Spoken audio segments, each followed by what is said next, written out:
O herói desta história é um mestre na arte do disfarce. Para algumas pessoas, ele apareceu em forma de cunha. Para outras, como um cone. Mas independentemente da forma que ele assumiu, ele tem sido sempre o número 1. A história dele é a nossa história. É uma história de luta, de conhecimento, da origem dos números.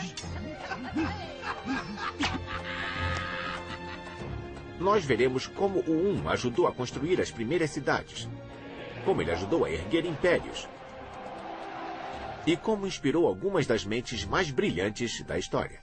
Veremos também o papel dele no funcionamento do dinheiro. Obrigado. E finalmente veremos como o 1 se juntou ao 0 para dominar o mundo em que vivemos hoje. O mundo digital que funciona com uns e zeros. Estas palavras que estou dizendo agora foram escritas em um computador usando um código de uns e zeros. Até a minha imagem, nesta TV digital, foi enviada na forma de uma sequência de uns e zeros.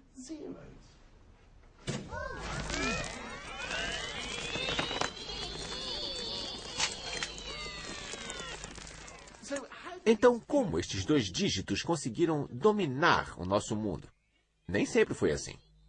Na verdade, o fato é que ao longo de quase toda a nossa história, o zero simplesmente não existiu. É o 1 que realmente conta. A história do número 1. Então, de onde veio o 1? Sua história começa no início dos tempos. 3.042.659.000 anos desde o dia em que o primeiro 1 primitivo rastejou de dentro da sopa primordial para a terra firme.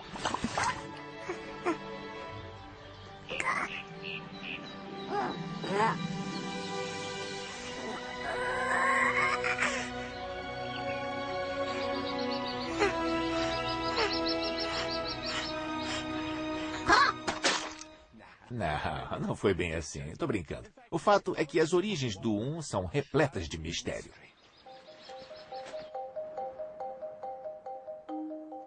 É um mistério que só nossos mais remotos ancestrais poderiam responder. Caverna pré-histórica. Em algum momento, um deles deve ter sido o primeiro ser humano a usar o 1 efetivamente para contar. Mas quando? Desde que o homem conseguiu fazer marcas em ossos, ele tem feito marcas em ossos. Mas e o indivíduo que fez marcas como estas 150.000 anos atrás? Será possível que ele estivesse contando? Poderiam estas marcas representar uma sequência de uns? Os especialistas dizem que, com base nas evidências científicas e arqueológicas, não fazem a menor ideia. Atualmente, o que eles têm certeza é que o 1 é bem mais jovem do que nós. Não foi até bem recentemente, meros 20.000 anos atrás, que tivemos a primeira evidência realmente sólida de que o 1 existia e que alguém o estava usando para contar. O nascimento do número 1. Obviamente, ele não tinha essa aparência quando nasceu. Naquele tempo, o 1 era apenas um risco em um osso. Este osso, conhecido como o osso de Ishango, foi encontrado recentemente no Congo. E veja, observe estes riscos. Sabemos que cada risco representa o 1. Como podemos ter tanta certeza? Bem, alguém devia estar contando, porque tem 60 riscos ao longo deste lado do osso e mais 60 ao longo deste outro lado. E na parte de trás estão em grupos de quantidades iguais. E não se pode fazer isso sem contar.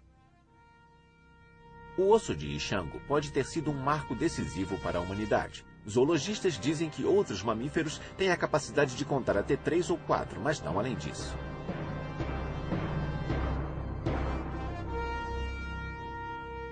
Transformando o 1 em um risco, Nossos antepassados mais distantes podiam contar até 4, 5, 6, se fossem espertos.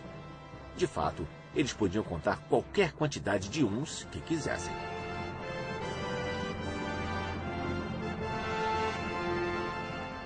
Foi isso que nos deu vantagem sobre os leões e os tigres.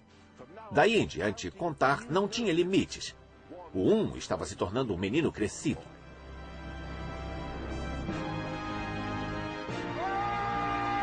Abaixa essa música.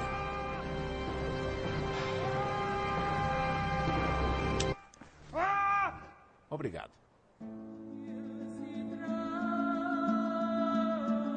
Nesta época, os seres humanos estavam progredindo.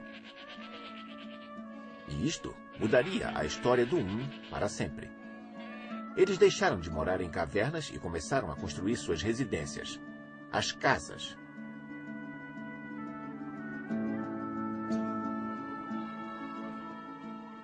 O próximo grande evento na vida do 1 aconteceria na antiga civilização da Suméria. Aqui no Oriente Médio, em torno de 4... Bom, aí está. Oriente Médio, 4000 a.C. Nesta época, o povo da Suméria decidiu dar ao 1 sua independência. Os sumérios pararam de riscá-lo em ossos e o tornaram livre, representando-o na forma de um objeto simbólico, um cone. O 1 torna-se civilizado. Esta transformação mudou não só a vida do 1, mas também o curso da história. A invenção desse objeto simbólico permitiu aos sumérios fazer algo que ninguém havia feito antes. Adicionando riscos a um galho ou a um osso, só era possível somar, mas com os objetos era possível subtrair. Então, se tivermos 6 galinhas e comermos 5 delas, vejam o que vai dar. Indigestão. Não, você inventou a aritmética. Foi o maior progresso na vida do 1 até agora. Mas por que aconteceu aqui? Para descobrir, iremos até onde isto não aconteceu.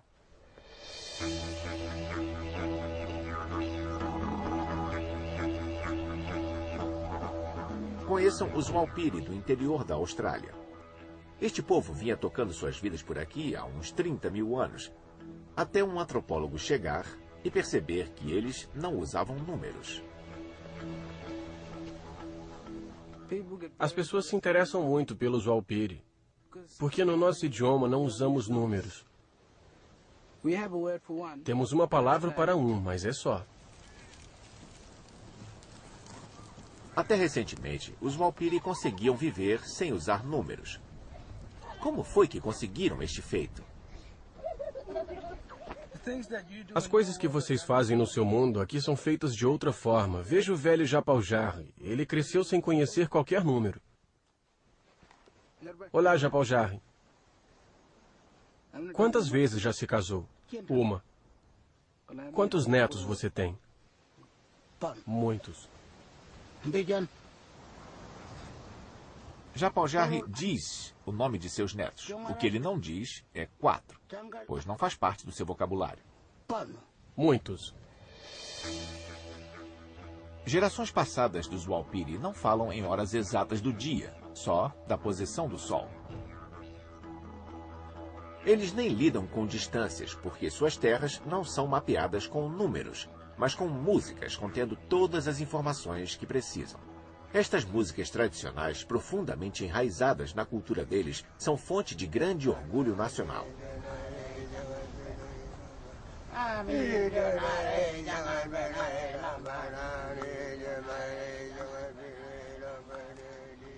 O fato é que, na vida tradicional dos Walpiri, eles realmente não precisam de um sistema numérico, muito menos de aritmética.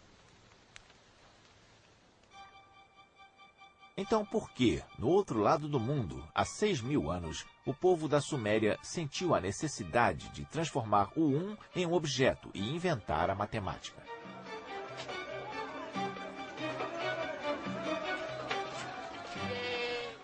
O que tinha de tão diferente na vida no Oriente Médio? Por que as pessoas aqui eram tão afoitas em aprender a matemática? Talvez fosse pela enorme quantidade de pessoas vivendo no mesmo lugar. Ao contrário dos Walpiri, os sumérios viviam em cidades, e estas precisam de organização. Grãos tinham que ser armazenados e distribuídos, e calcular quanto cada pessoa deveria receber exigia aritmética. Por isso, os sumérios transformaram o 1 em um objeto cônico. Este objeto tornava possível a aritmética necessária para avaliar a riqueza, calcular lucro e prejuízos e, talvez o mais importante, cobrar impostos. Sim, podemos culpar a vida urbana pela invenção da matemática.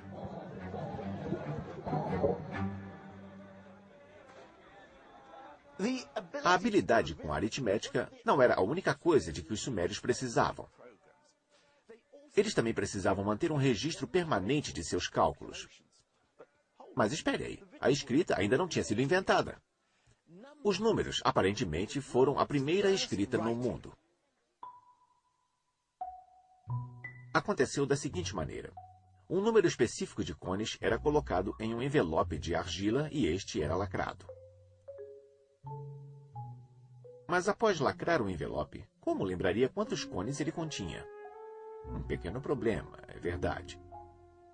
Mas espere um pouco. Eles pegaram outro cone e fizeram um número de marcas na parte externa do envelope, equivalente ao número de cones que havia no interior. Então, um sujeito esperto concluiu que, a princípio, não precisaria dos envelopes, e pensando bem, nem dos cones. Poderia apenas fazer as marcas em um tablete de argila e pronto. Teria um registro dos números. O conceito da escrita havia nascido. Os matemáticos sumérios agora eram capazes de manter registros permanentes de seus cálculos, e estes podiam se tornar mais complexos do que nunca. Poucas pessoas eram iniciadas nos mistérios dos números e eram treinadas desde a infância. Elas se tornaram uma elite poderosa e muito bem paga, que até hoje nós valorizamos. Isso mesmo, o grande presente dos sumérios para o mundo foi o contador.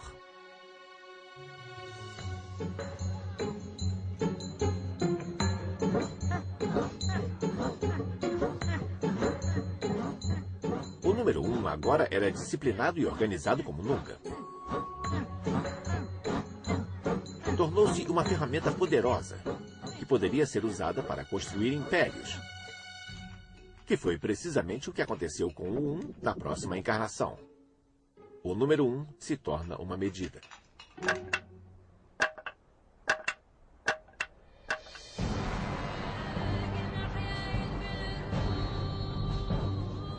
Egito, 3.000 anos antes de Cristo. Nas mãos dos sumérios, o 1 havia se tornado parte de um sistema complexo de contagem. Os egípcios iriam estender seus talentos ainda mais. Além de andar bem devagar, não sorrir e manter-se em formação, os egípcios adoravam coisas grandes. Grandes edificações, grandes estátuas, grandes exércitos. Eles também elaboraram números realmente grandes. E o modo como eles escreviam esses números reflete de forma fascinante a hierarquia na sociedade egípcia. Primeiro vêm os números da escravidão, do dia a dia. O número 1 era representado por uma linha simples. O 10 era uma corda. O 100 era uma corda em espiral. Todos humildes números dos trabalhadores. Mas aí vêm os números para os aristocratas. Números para impressionar. O 1000 é uma lótus, símbolo do prazer. O 10.000, um dedo indicador. E então o número para faraós. Um número que os sumérios nunca nem sonharam. 1 milhão. O tipo de número que só os faraós precisariam para contar seus prisioneiros.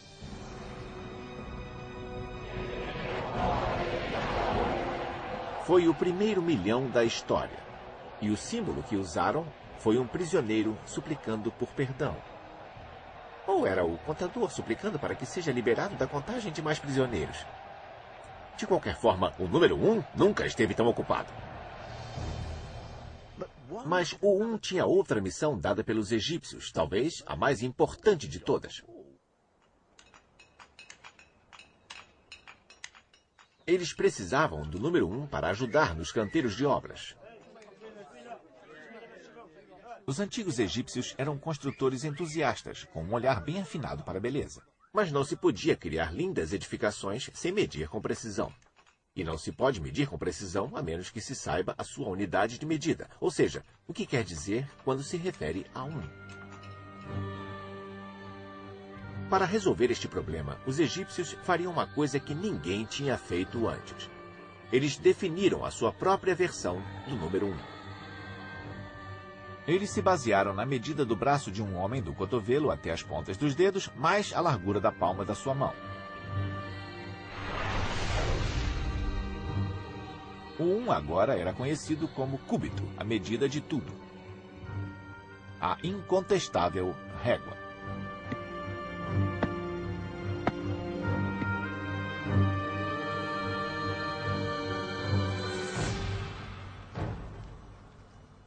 Estes uns oficiais eram tão importantes que ficavam guardados com muito cuidado nos templos. A partir deles, cópias foram feitas e distribuídas para que por todo o império, qualquer que fosse o projeto de construção, todos saberiam o significado de um. E com este simples bastão de medição, os egípcios foram capazes de completar seus vastos projetos de construção com precisão impressionante. Se o 1 não tivesse se tornado o cúbito, algumas das maravilhas do mundo poderiam ter sido um pouco menos maravilhosas. Era para acontecer isso? Transformando o 1 da contagem para a medição, os antigos egípcios não tinham apenas criado um mundo inteiramente novo de roupas e tapetes sob medida. Eles tinham feito do 1 a medida de todas as coisas. O 1 tinha se tornado a régua. Mas seu destino era ainda mais especial. O 1 estava prestes a se tornar a essência do universo.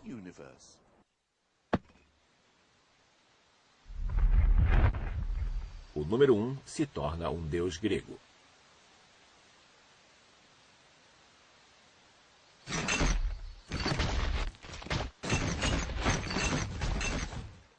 Tudo começou há 2.500 anos na Grécia Antiga, ou Grécia Moderna, como era então, por causa de um sujeito de nome Pitágoras.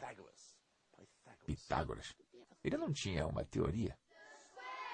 O quadrado da hipotenusa no triângulo retângulo é igual à soma dos quadrados dos catetos. A soma dos quadrados dos catetos. Isso mesmo, o teorema de Pitágoras.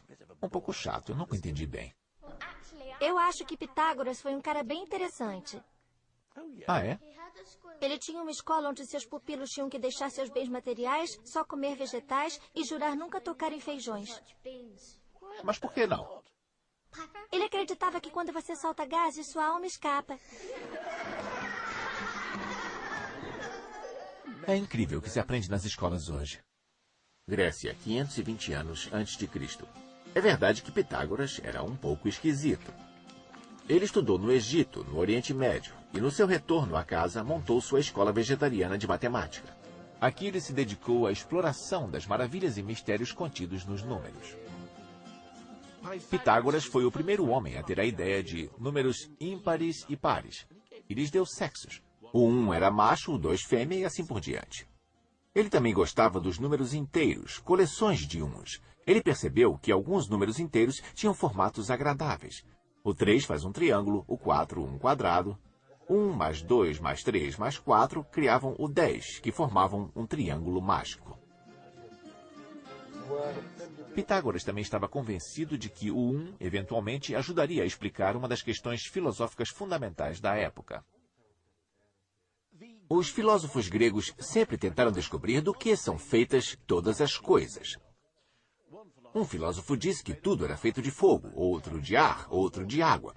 Pitágoras dizia que tudo era feito de números, inclusive a música. Para descobrir o que Pitágoras quis dizer, eu vim ao Centro de Jardins de Waterbury, em Oxfordshire. Ah, muito obrigado. Tudo que eu preciso agora é de um matemático. Ah, eu sou um matemático. Mas que sorte! Mas se quer conhecer Pitágoras, música e matemática, vamos precisar de vasos de tamanhos diferentes. Ah, olha só. Perfeito. Pitágoras queria entender por que certas combinações de notas soavam tão lindas e harmoniosas. Se tocarmos um vaso, temos uma nota. Mas se combinarmos com a nota deste vaso, é uma combinação ruim. Vamos ouvi-la juntas. Isso não funciona muito bem. Mas se eu tocar este vaso aqui, essa é uma linda combinação. Vamos ouvi-la juntos. Mas por que é uma combinação tão bela? E a resposta é matemática. A relação entre os pesos desses vasos é uma perfeita proporção de 1:2.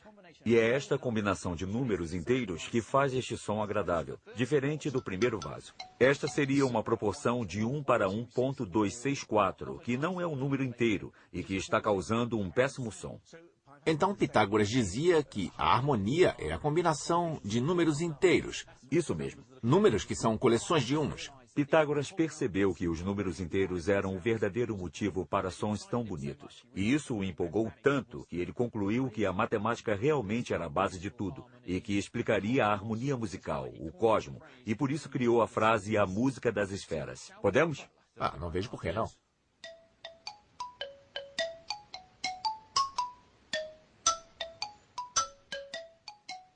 Se a beleza da música dependia dos números inteiros, então tudo dependeria, concluiu Pitágoras.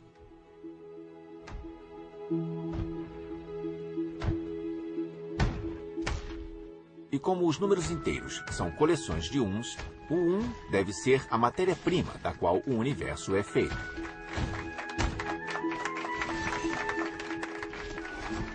O número 1 nunca foi tão admirado. Mas, no fim das contas, Pitágoras e todo o seu sistema de crenças foi condenado.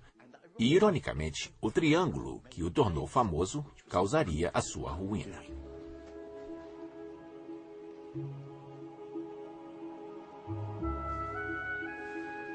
Se o 1 estava no centro de tudo, deveria estar no centro de todo o triângulo, mesmo do triângulo retângulo com 2 lados iguais. A questão é que não estava. Pitágoras tentou fazer os 3 lados com um número exato de unidades, mas simplesmente não podia ser feito.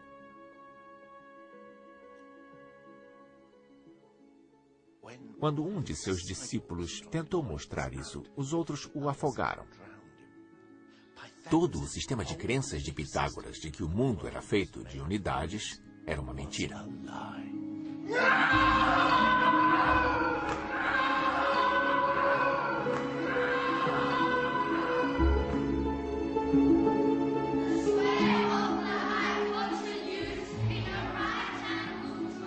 Pobre velho Pitágoras, derrotado pela sua forma geométrica favorita. O 1 estava prestes a ingressar em uma nova carreira. Só que antes teria de se tornar um pouco menos real.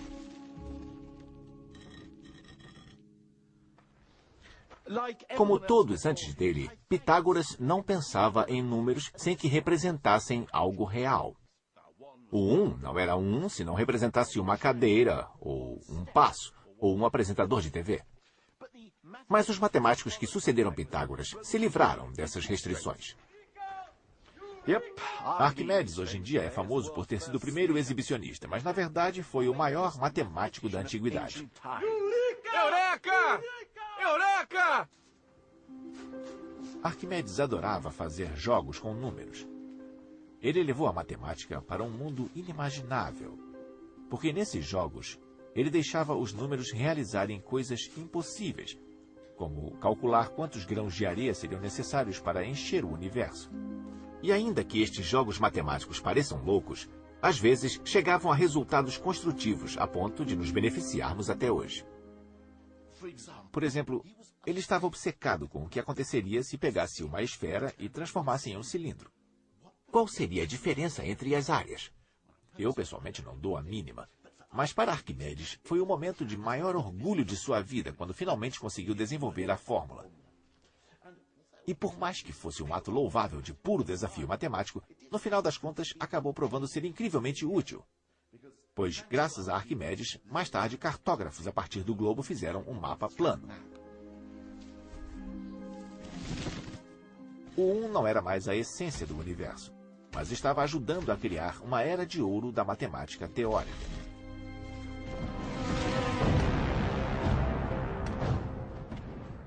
Mas uma nova força estava conquistando o mundo, e o 1 estava prestes a ser dominado por um povo com obsessões bem diferentes.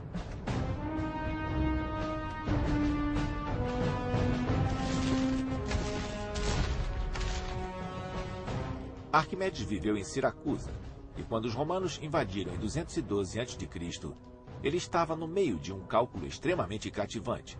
A verdade é que ele estava tão envolvido no seu trabalho que só conseguiu dizer: "Eu lhes peço, por favor, não interrompam isto." Talvez uma atitude não muito sábia.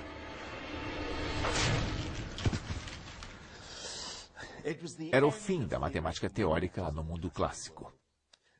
Os romanos não estavam interessados em abstrações fantasiosas, como calcular o peso de todas as cabras que já existiram. Eles estavam interessados em poder. Gostando ou não, o número 1 agora era um servo de Roma. Ele teve que deixar o mundo confuso da matemática abstrata para trás e seguir com pensamentos mais práticos. O número 1 se alista no exército. Ele se tornou a espinha dorsal do Império Romano, enquanto os romanos o usavam para estabelecer uma rígida organização numérica ao seu exército. Eram 10 homens em uma divisão e 10 divisões, 100 homens, chamados de uma centúria. 2 centúrias eram chamadas de manípulas, que significa literalmente uma mão cheia, o que imagino devia representar 200 soldados romanos. Até castigos eram tratados com princípios numéricos. Se uma legião sofresse uma humilhante derrota, a legião inteira seria dizimada.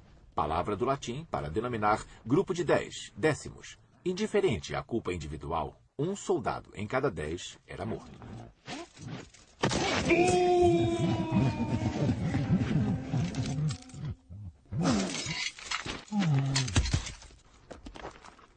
O grande objetivo do mundo romano era manter as coisas em movimento. A matemática teórica não era para eles.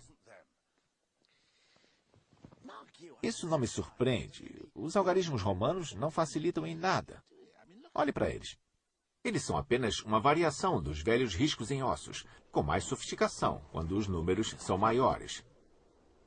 V para o 5, X para o 10, C para o 100, até o símbolo deles para o milhão. Mas ainda é apenas um simples sistema de contagem. Bom para inscrições em tumbas, mas não o suficiente para lidar com as complicações da matemática teórica. Tente você escrever 1 bilhão dessa forma. Em algarismos modernos, eu levo uns 8 segundos. Eu tentei. Em algarismos romanos, levaria mais ou menos 16 minutos. Não surpreende saber que os algarismos romanos não eram usados nem em cálculos. Os cálculos tinham que ser feitos em uma tábua de contagem, uma das primeiras versões do ábaco.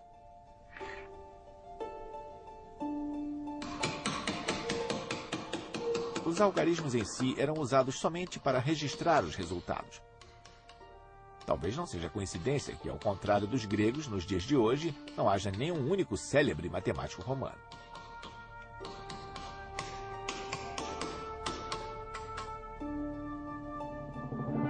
Europa, com seu sistema numérico. Ao longo dos próximos 500 anos, toda a Europa, da Espanha até a Turquia, ficou sob o controle romano. E mesmo quando o Império finalmente tombou, seus algarismos ficaram de pé.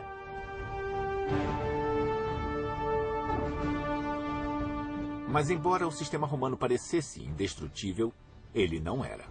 Seu adversário veio do Oriente, mais precisamente da Índia, em 500 depois de Cristo, ou por volta disso.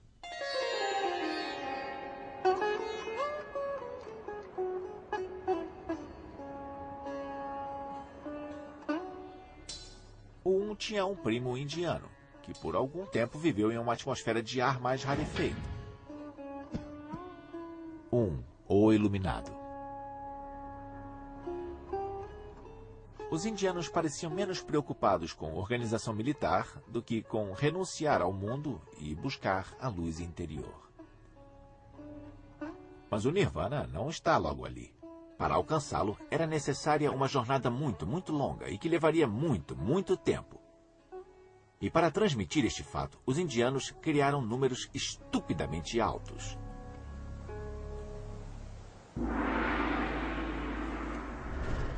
Tomemos um raju, por exemplo. Um raju é a distância percorrida por um deus em 6 meses, se ele viajar 1 milhão de quilômetros a cada piscar dos seus olhos. Ou vejamos a palha. Uma palha é o tempo necessário para que eu faça um cubo de lã com 10 quilômetros de altura, se eu fosse adicionar um fio a cada século. Este aqui eu fiz mais cedo. Estes eram os números que poderiam ter feito o 1 se sentir bem pequeno, se ele não tivesse tido um pouco de ajuda dos amigos.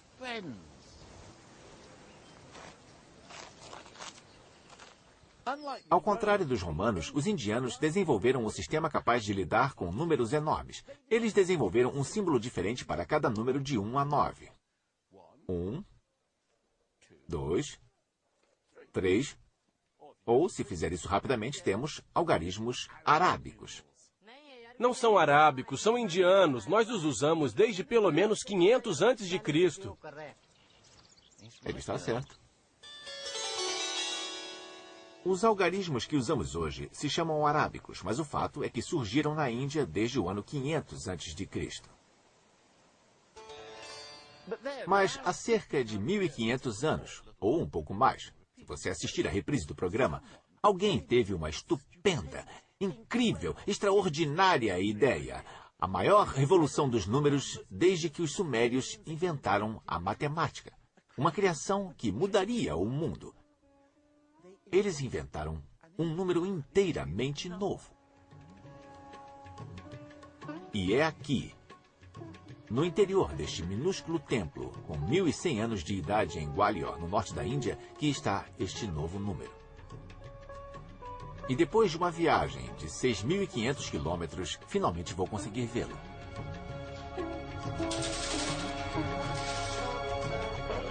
Nick, está trancado.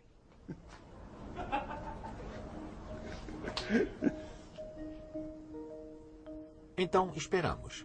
E enquanto isso, eu me perguntei por que este novo número não foi inventado antes. É um número tão simples e pequeno que só leva um instante para dizer e menos ainda para escrever. Aí está ele. Mas depois de inventado, transformou a vida do 1 de tal forma que mais adiante iria mudar o mundo inteiro.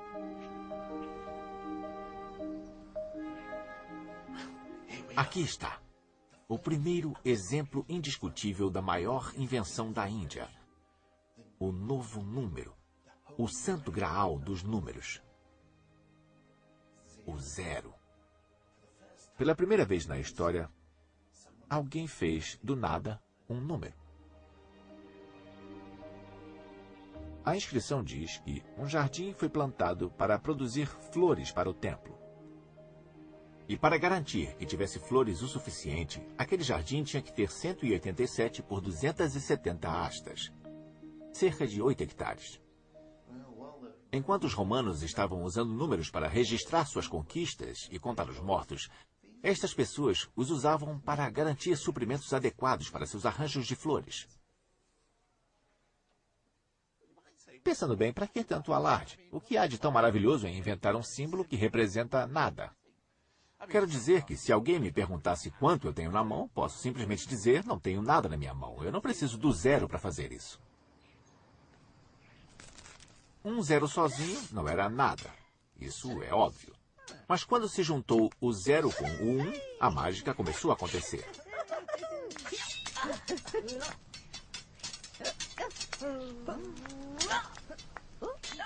E quando o resto da trupe se juntava a eles, os resultados eram espetaculares. Com apenas 10 dígitos, os indianos podiam fazer tanto números infinitamente grandes quanto infinitamente pequenos. Os romanos não conseguiam fazer isso. O 1 encontrou seu par perfeito no 0. E era uma parceria que iria mudar o mundo.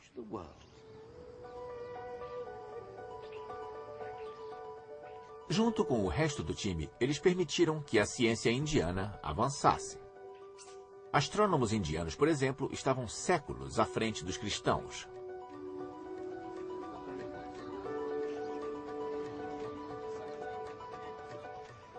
Cientistas indianos concluíram que a Terra gira ao redor do seu eixo e que se move ao redor do Sol. Algo que lá na Europa, Copérnico só descobriria 1000 anos mais tarde. Cientistas indianos também calcularam o diâmetro da Terra. E eles erraram por menos de 1% do valor real. Tudo isso foi possível por causa do 1, do 0 e o resto da trupe dos representantes numéricos. Eles eram uma sensação, e sua fama logo começou a se espalhar ao redor do globo. Mais cedo ou mais tarde, um conflito com os algarismos romanos estaria prestes a acontecer. Mas por enquanto, o 1, o 0 e seus amigos seguiram seu caminho através dos desertos da Arábia para enfrentar uma das sociedades mais sofisticadas da época, onde atualmente se encontra o Iraque. Bagdá, ano 762 d.C. Mate sua velocidade e não seu camelo. Quando o Islã tinha pouco mais de 100 anos de idade, Bagdá era governada pelo grande califa Al-Mansur.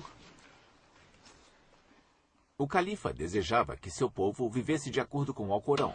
Para tanto, ele montou cortes e juízes para aplicar a lei do profeta.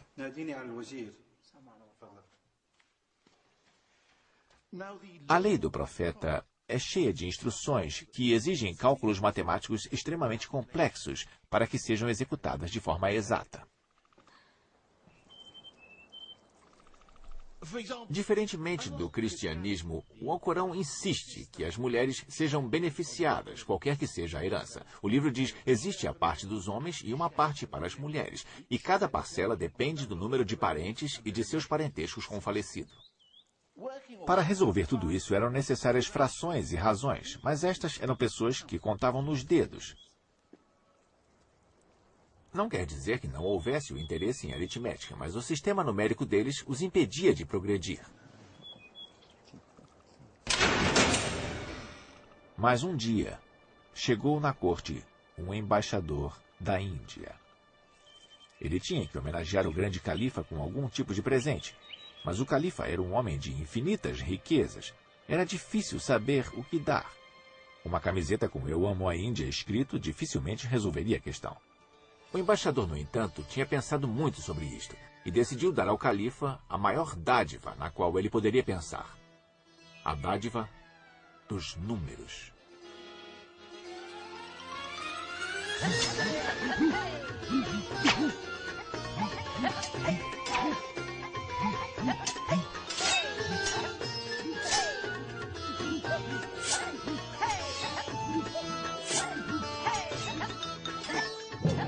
Na verdade, não sabemos exatamente como os algarismos indianos foram adotados pelo mundo islâmico, mas a história do embaixador é a minha favorita.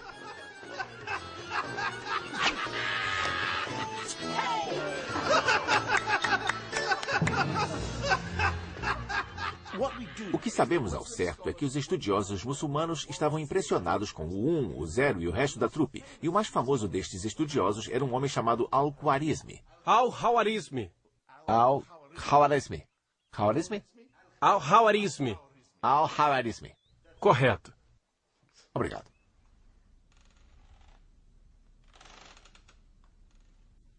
Al-Khwarizmi e seus colegas ensinaram aos representantes numéricos uma série de truques novos em folha. Equações quadráticas. Álgebra. Inverso do logaritmo cúbico do bolo da bananeira. Tudo bem, eu inventei essa última. Mas estas novas proezas numéricas possibilitaram que a ciência, a matemática e a astronomia alcançassem novos horizontes no Oriente Médio, e a trupe indiana se tornou um sucesso pelo mundo islâmico afora. Mas do outro lado do Mediterrâneo, a Europa cristã ainda estava sob controle estático do velho exército de algarismos romanos. E, sendo romanos, eles não iriam dar a passagem aos arrojados recém-chegados tão facilmente. Um duelo final entre os dois sistemas seria inevitável, e quando acontecesse, iria reconfigurar o destino do mundo ocidental. O número 1 enfrenta a Europa. Argélia, 1180. O começo do fim dos algarismos romanos se deu no litoral norte da África.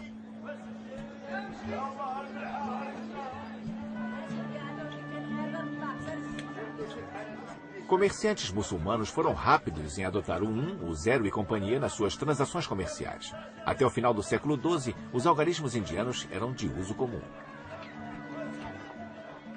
E foi no fervilhante porto de Bejaia que o jovem filho de um diplomata italiano em missão na Argélia presenciou pela primeira vez aquela incrível encenação.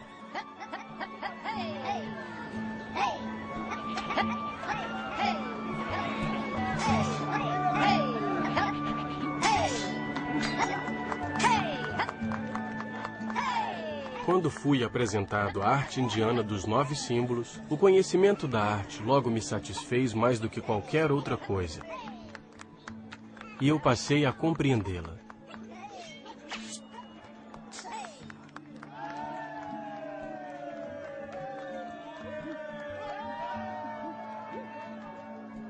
Aquele jovem era conhecido como Fibonacci, e ele ficou tão impressionado com os algarismos indianos que, quando ele cresceu, ele decidiu levá-los para casa com ele.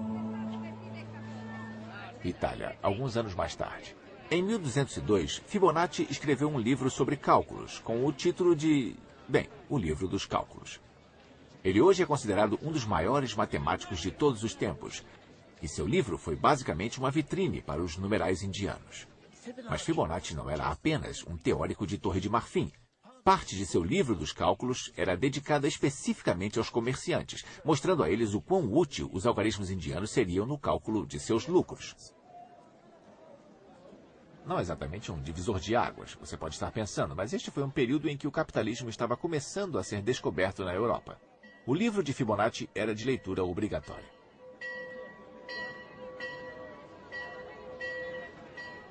Infelizmente, as pessoas comuns se sentiam confortáveis com os velhos números. Afinal, tinham passado juntos os melhores momentos dos últimos 1000 anos. Os antigos algarismos romanos não iam facilitar para os indianos recém-chegados.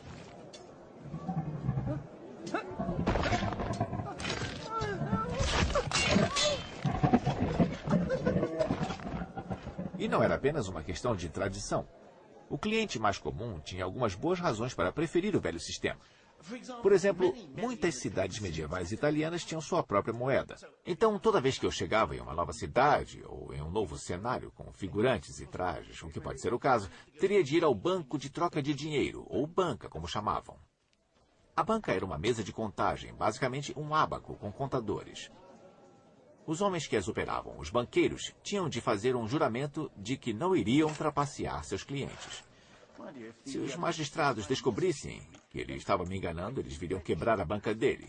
Sua banca seria rupta, que é o termo para quebrada, e ela será declarada banca rupta, que é de onde veio o termo bancarrota.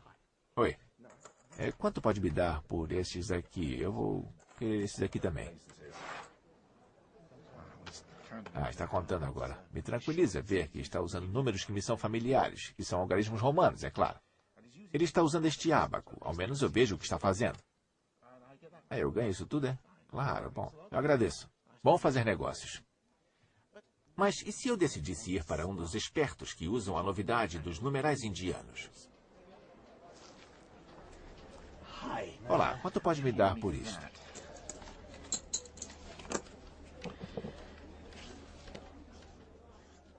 Bom, este é o problema. Eu, sendo um cliente medieval, não faço ideia do que ele está escrevendo. Não me surpreende que as pessoas suspeitassem. Se meu banco passasse a fazer minhas contas em chinês, eu também teria suspeitas. Obrigado. Mas não faço ideia de como ele chegou nisso. Obrigado assim mesmo.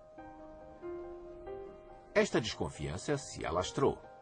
Em 1299, a cidade de Florença efetivamente proibiu aos comerciantes o uso dos novos números em contas. Tinham que usar os algarismos romanos. Mas nenhum número foi visto com tanta suspeita quanto o parceiro do 1, o 0. Um escritor chamou o 0 de um símbolo que cria confusão e dificuldades.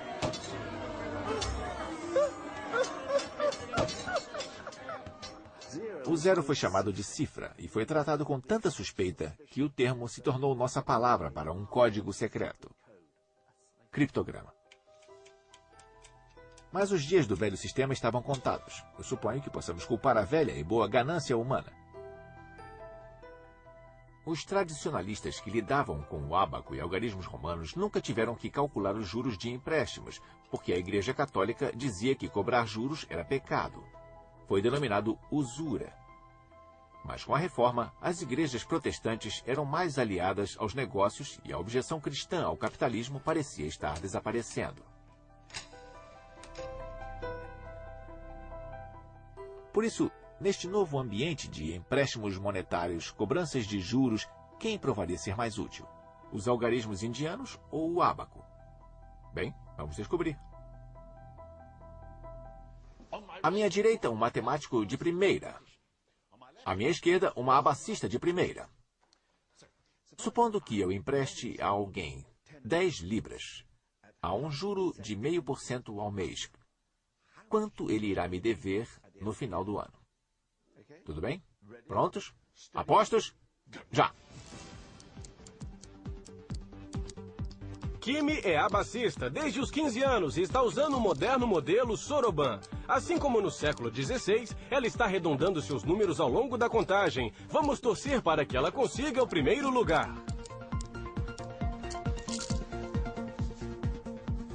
Marcos está usando papel e caneta e está trabalhando com surpreendentes 12 casas decimais. Ele mora no norte de Londres com sua adorável esposa e 3 lindas crianças. Ele não é grande, mas é muito esperto. Ah, a Kimi já tem uma resposta. Diga, Kimi. Qual a sua resposta? 10 libras e 60. 10 libras e 60. Os juros compostos após um ano são 10 libras e 60, e a abacista parece ter desvendado o mistério antes do matemático. Não quero ser inconveniente, mas eu acho que a resposta está errada. Eu tenho uma resposta 61 6777 364035. Utiliza um pouco que é pula. Então temos esse extra de 1,67 centavos. Para o homem de negócios medieval, seria a diferença entre sobreviver ou não. Talvez seja por isso que o abacista pareça tão triste nesta imagem. Enquanto o capitalismo ganhava respeito, o cálculo de juros e juros compostos se tornou um requisito para qualquer respeitável homem de negócios. E para isso, mesmo com um ábaco, o velho sistema romano simplesmente não era páreo para os algarismos indianos. Séculos após Fibonacci tê-los trazido para a Europa, os algarismos indianos finalmente derrotaram os pesados e velhos romanos.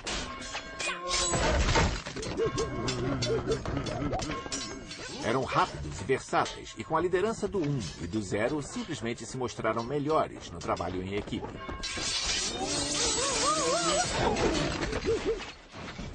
Quando chegou o fim, a tarefa foi simples. Os velhos algarismos romanos estavam, enfim, na bancarrupta. Mas o 1 e o 0 tinham planos ainda maiores para o futuro, e eles não incluíam os outros números. O 1 e o 0, enfim, sós. A trupe completa dos algarismos indianos conquistou o mundo ocidental. Com eles, os navegadores europeus acharam mais fácil calcular suas latitudes e, com isso, ousaram cruzar os grandes oceanos. Foi assim que tropeçaram na América. E os novos números se tornaram o vocabulário dos bancos modernos como os conhecemos. Mas ainda existia muito espaço para o velho problema: o erro humano. Subtraia-se quem puder! Multipliquem-se, adicionem! Corram, multipliquem-se, dividam-se! Socorro! Salve-se quem puder! Colombo achou que tinha chegado ao Japão, quando de fato tinha chegado às Índias, a meio mundo de distância.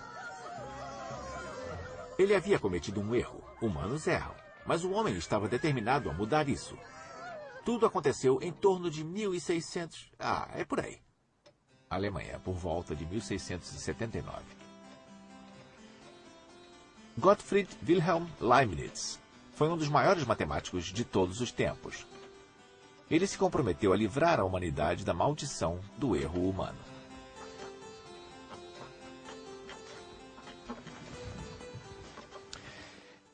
Tentando fazer isso, Leibniz inventou algo que ainda nos afeta todos os dias de nossas vidas. Além do mais, foi uma invenção que daria ao nosso velho amigo 1 a chance de dominar o mundo. Leibniz estava convencido de que poderia erradicar os erros inventando uma máquina de calcular mecânica. E, de fato, ele fez uma, usando todos os números de 0 ao 9. Mas então teve uma ideia melhor, inspirada pela sua filosofia. É verdade que como os espaços vazios e a imensidão sombria pertencem ao zero,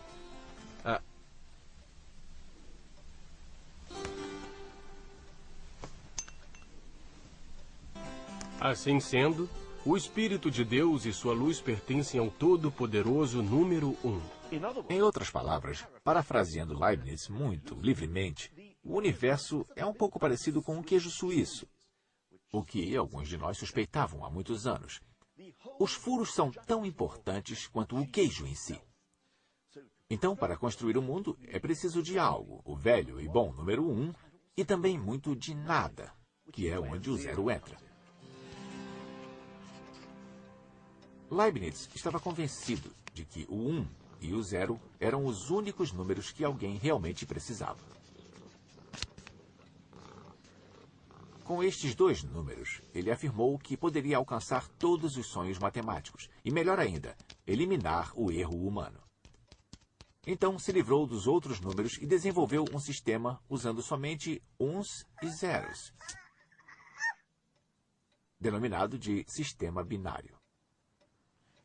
Espera um minuto. Como era possível expressar todos os números utilizando somente o 1 e o 0? Acho que desta vez é hora de falar com alguém que sabe o que está dizendo. Marcos? Eu preciso entender o sistema binário. Binário? Ok. Vou lhe dar um número binário. Este é o número 9 escrito em binário. Só usando uns e zeros. Uns e zeros. Expressam qualquer número. São só zeros e uns. Então, isto é o 9 em binário. Isso parece 1001 para mim. Isto é porque está obcecado com os seus 10 dedos e gosta de contabilizar as coisas em dezenas. Esta coluna controla quantos uns, a segunda coluna quantas dezenas, a próxima quantas centenas e um lote de milhar. Mas em binário as coisas funcionam diferente. As colunas controlam quantos uns, 2, 4 e 8 temos. Aqui temos um ovo. Nós só podemos representar esses números usando zeros e uns. Então só podemos colocar um ovo ou não colocar nada. Tendo um ovo é o 1. Um ovo representa o 1. Então deixa eu te mostrar o 9 em binário. Um lote de 8 com um ovo na quarta coluna. 1. Isso. Esse é o lote de 8 na quarta coluna. E 9 é 8 mais 1. Então eu preciso de um ovo na coluna do 1. Portanto, em binário, o número 9 é um lote de 8, nenhum de 4, nenhum de 2 e um de 1. É incrível. Mas e os outros números? Depois de apenas 3 horas de instrução, eu comecei a entender, apesar de tudo, como é possível obter todos os números com apenas uns e 100 uns. E ainda me convenci de que não necessariamente é preciso utilizar ovos.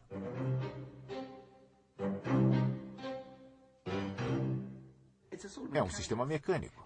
É bem mecânico somar uns e zeros, por isso é perfeito para uma máquina, pois ela não está preocupada com o tamanho que os números podem chegar. Ela é capaz de trabalhar com números bem grandes, ao contrário de nós. Ela está interessada em uma forma eficaz de somar números, por isso as máquinas adoram utilizar o sistema binário. E Leibniz projetou exatamente esta máquina binária. Só que a dele usava bolas de metal que caíam em buracos, em vez de ovos em taças. De agora em diante, erros seriam uma coisa do passado. A era digital parecia estar pronta para assumir o controle do mundo. Infelizmente, ele nunca a construiu.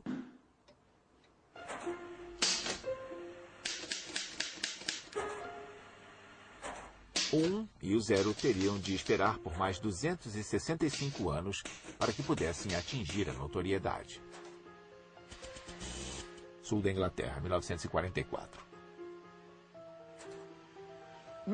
Eu apresento o Colossus, o primeiro computador binário em operação.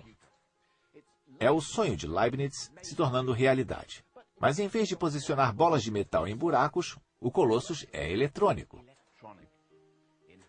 Aqui, o 1 e o 0, alguma coisa e nada, finalmente atingem seu estado elementar como correntes elétricas, ligado e desligado.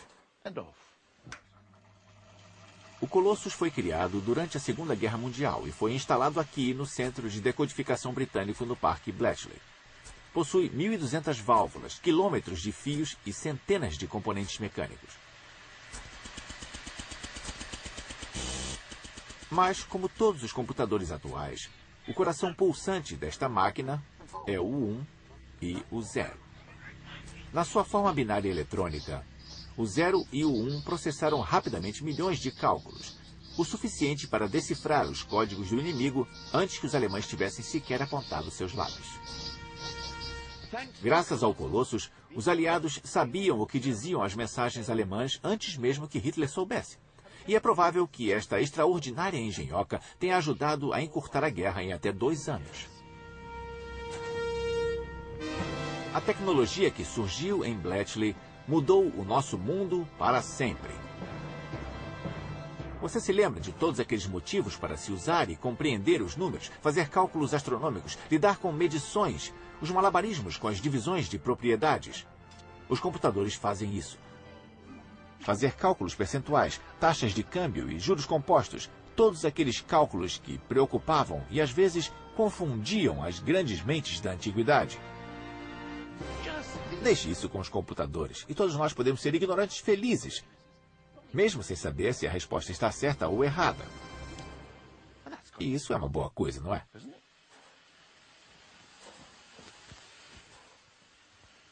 Terry. Terry, onde você vai? Você não está me abandonando, está, Terry? Terry? Terry! Na era dos computadores, todo o nosso mundo funciona através de uma sequência de uns e não uns. Dos nossos extratos bancários e laudos médicos ao código de barras em cada lata de comida de gato que eu compro. E os outros números podem ser jogados no lixo da história. O 1 e o 0 são tudo de que precisamos. A velha dupla dinâmica deu a volta por cima.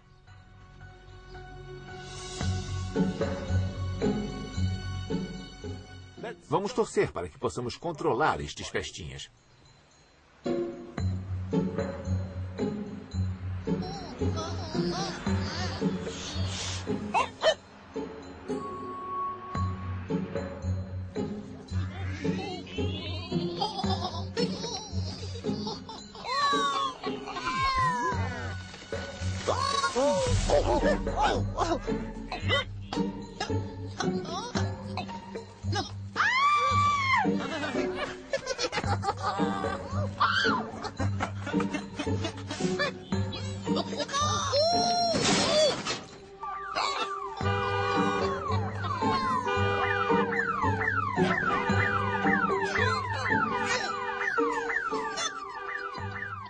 O 1 esteve aqui.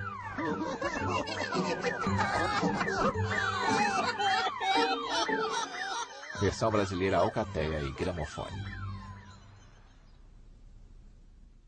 Eu acho que eu estava muito bem, não? Eu não acho, não. Eu achei você bem mais ou menos. Mais pra menos do que pra mais.